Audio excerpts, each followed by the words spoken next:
Uşaqlar, bugün Azərbaycan dili dərsindən sizə qısa sorğu sual edəcəm. Hazırıq? Başlayaq. Bana əlifba nə deyilir? Hərflər sırayla düzülüşünə əlifba deyilir.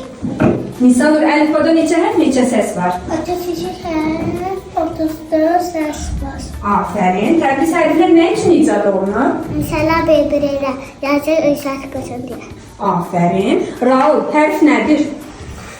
Səsin. Səsin yanındakı işarəsidir. Ceyhun səslər neçə qrupa bölünür? 2. Hansı vardır? Şahid Samit.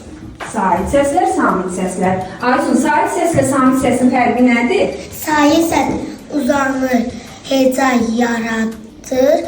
Samit səs heca uzanmır, heca yaradır. Afərin. Uşaqlar, A səsi necə səsdir? Sayı Sait səsdir. uzanır, heca yaradır. Bahar, A səsi ilə başlayan sözdür. Ana, ata, alma. Başqa deyə bilərik uşaqlar. Zakir desin.